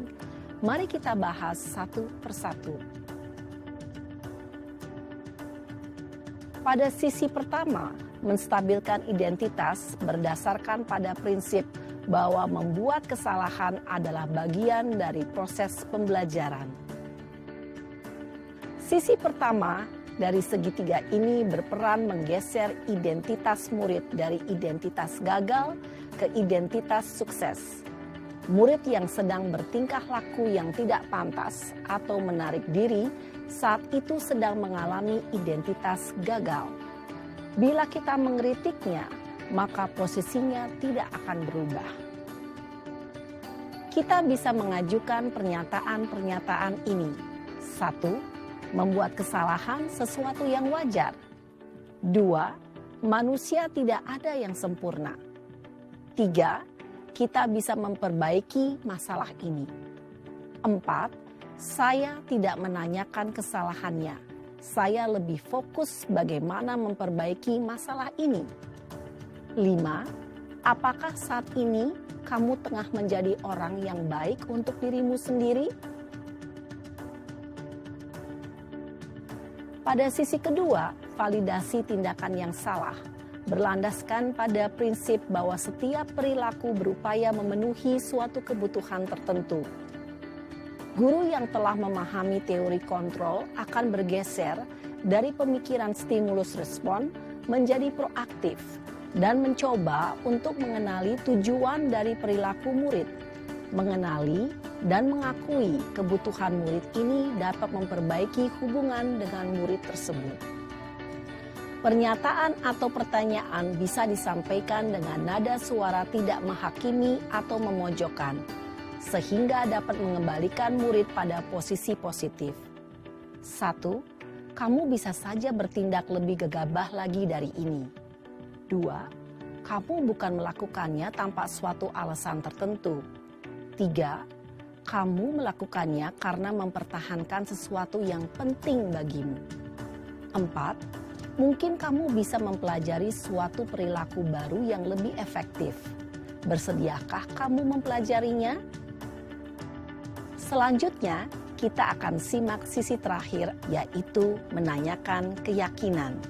Teori kontrol menyatakan bahwa pada dasarnya kita termotivasi secara intrinsik.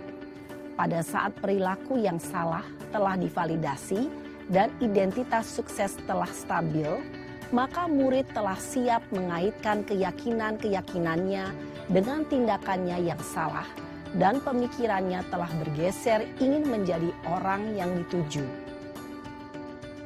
Pertanyaan-pertanyaan ini dapat mengaitkan keyakinan-keyakinan yang dianut murid. 1. Sebagai keluarga atau kelas, apa yang kita yakini? 2. Nilai-nilai apa yang telah kita sepakati? 3. Seperti apa gambaran sebuah kelas yang ideal bagi kamu? 4. Kamu ingin menjadi orang seperti apa?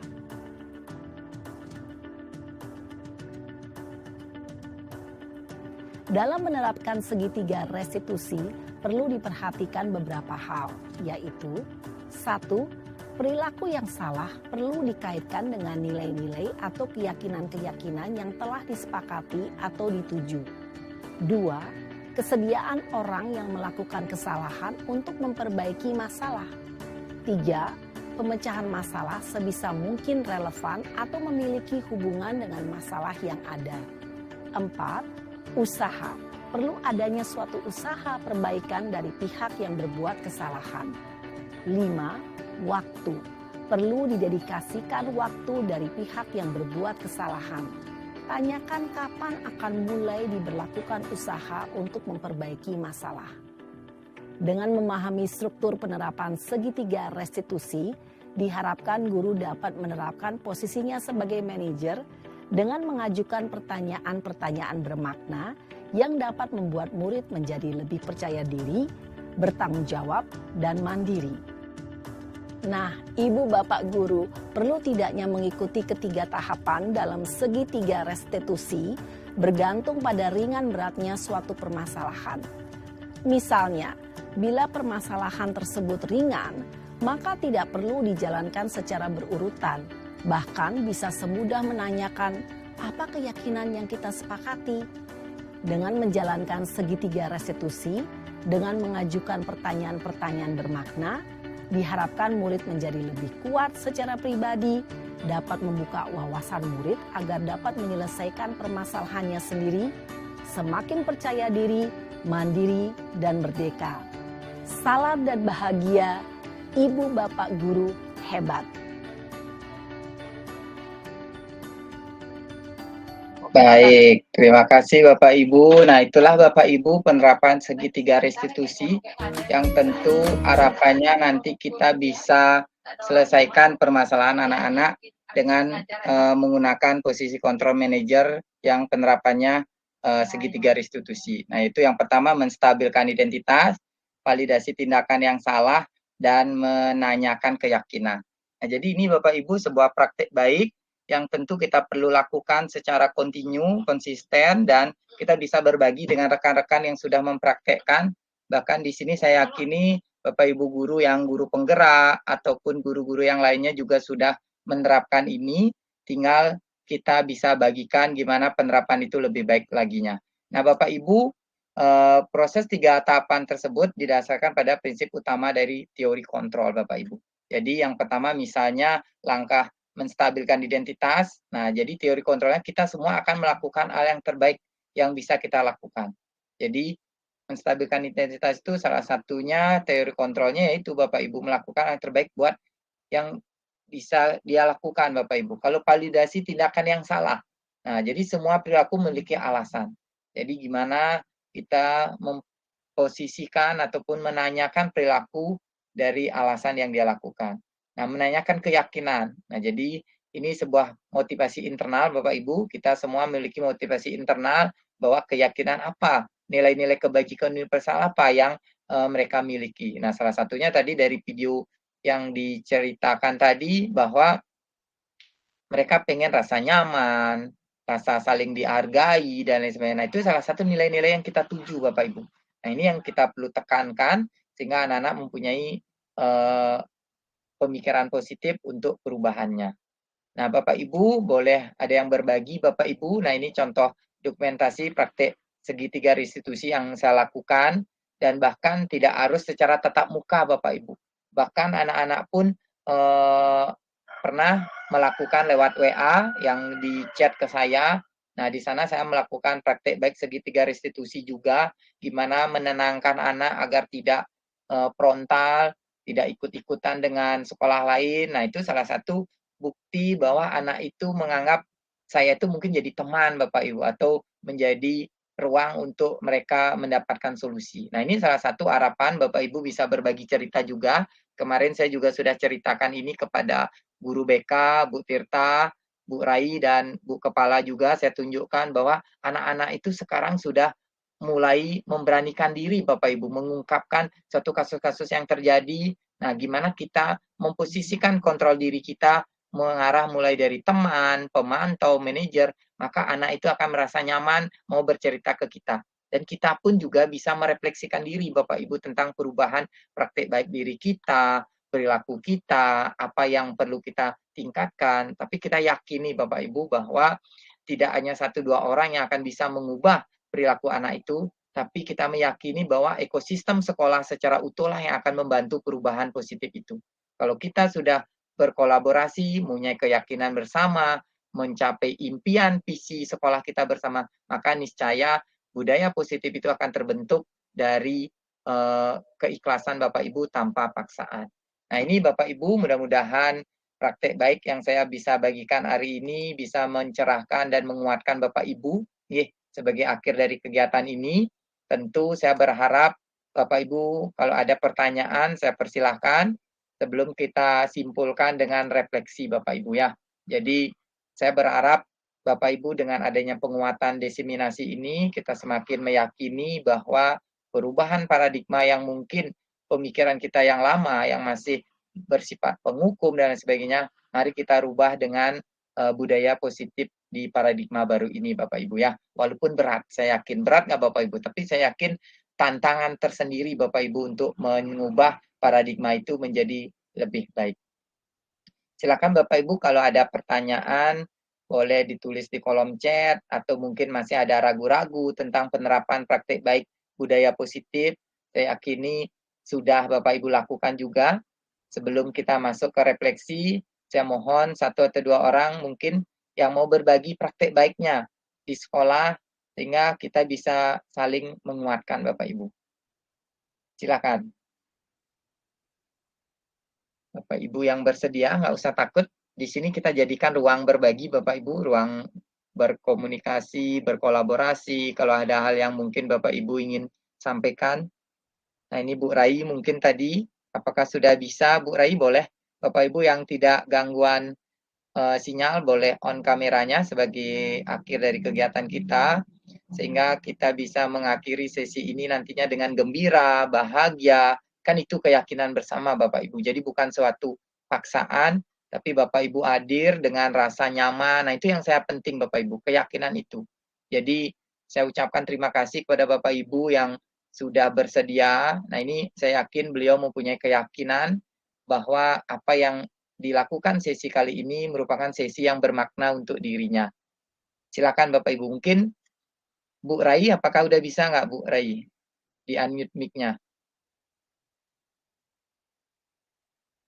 Kalau tidak, mungkin Bu Made boleh berkenan Ibu Made mengakhiri kegiatan kali ini, memberikan refleksi. Bu Made sekaligus boleh Bu Made berbagi praktek baik untuk menguatkan sesi kita bersama sebelum sesi ini kita akhiri. Boleh Bu Made berbagi?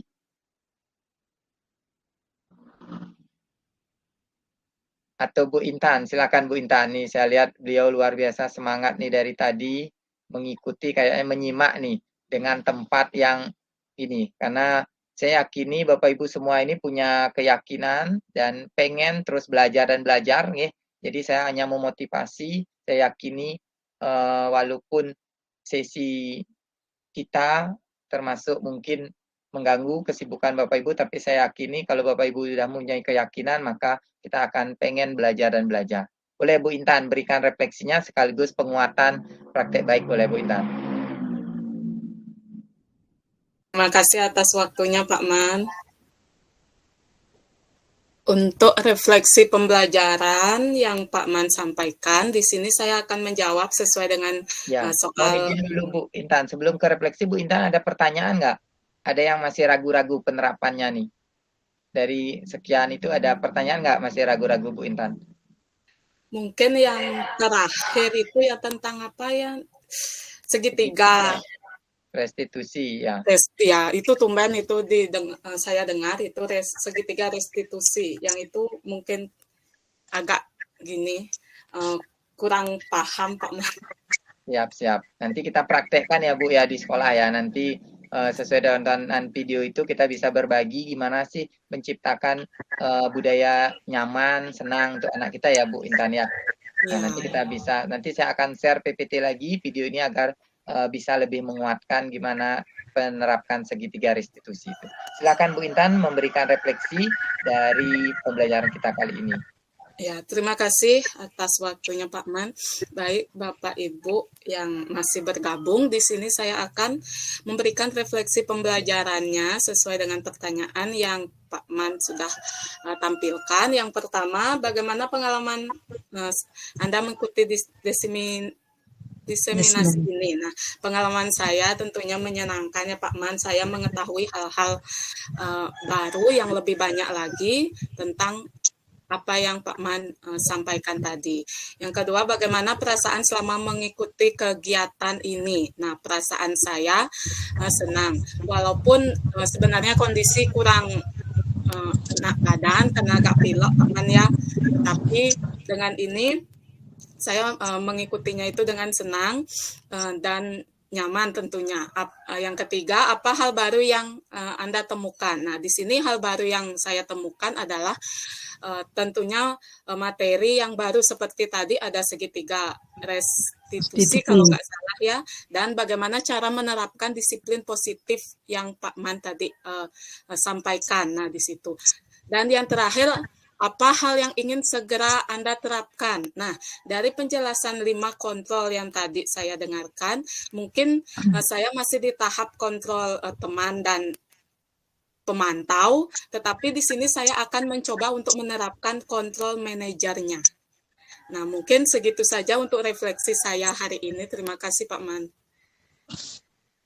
Baik, terima kasih Bu Intan. Luar biasa, aplaus buat Bu Intan nih sudah mau berbagi, merefleksikan hari ini. Jadi beliau punya keyakinan sendiri ya, walaupun tadi Bu Intan mengatakan sakit, tapi nilai-nilai universal itu yang saya lihat luar biasa. Tanggung jawab Bu Intan, pengen belajar dan sebagainya. Begitu pula Bapak Ibu yang lainnya saya rasa juga sama. Silakan Bu Made mau membagikan Bu Made refleksi kali ini.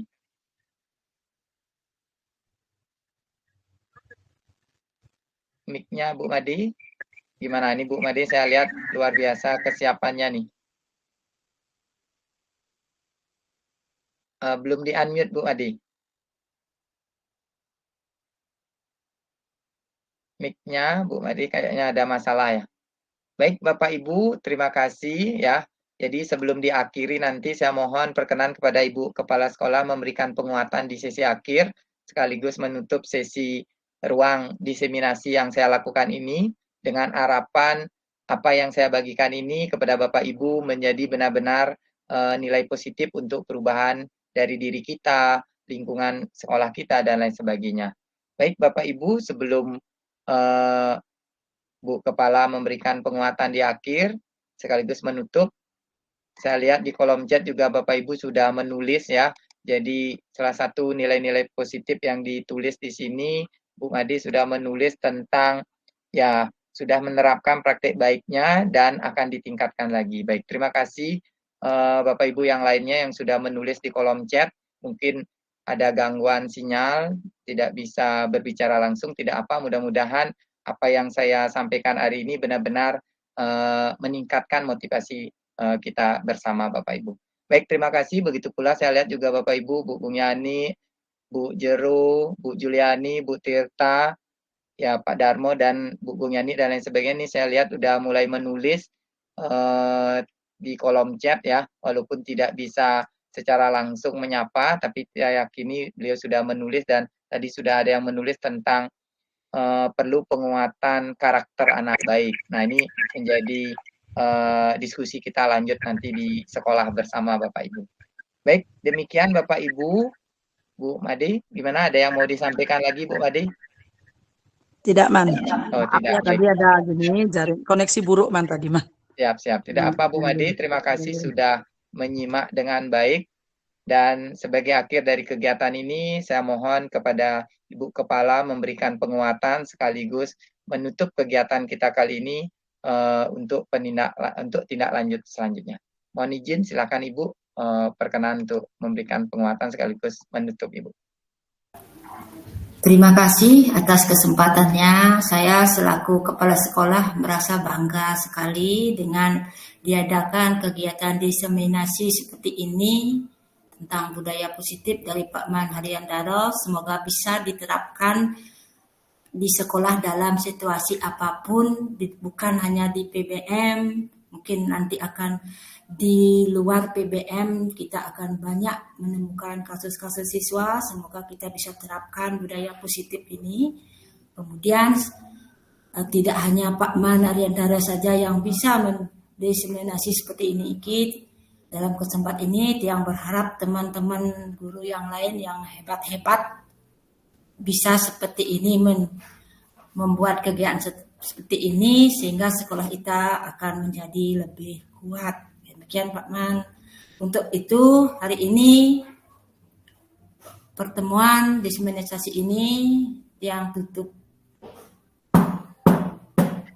Terima kasih atas kesempatannya. Titik yang tutup. Om Santi Santi Santi.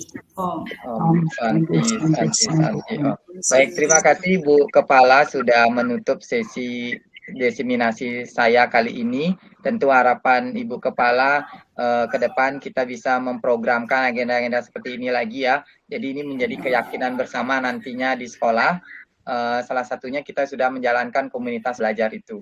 Nah, Bapak Ibu, saya tidak menyita waktu panjang lagi dan marilah kita akhiri dengan doa. Tapi sebelum doa, mohon izin kita foto bersama lagi Bapak Ibu ya.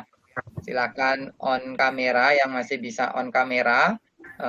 Mungkin yang gangguannya kurang jaringan tidak stabil, tidak apa off kamera Bapak Ibu. Mari kita akhiri dengan foto bersama nih. Setelah itu baru doa. Mohon izin saya kirim yang ucapan terima kasih terakhir. Nah, mohon izin saya ambil dokumentasinya Bapak Ibu. 1, 2, 3. Baik, sekali lagi gaya terbaiknya Bapak Ibu. 1, 2, 3. Baik, terima kasih Bapak Ibu. Mari kita akhiri dengan doa. Mohon izin Pak Darmo nih boleh memimpin doa nih Pak Darmo. Mudah-mudahan on mic nih Pak Darmo.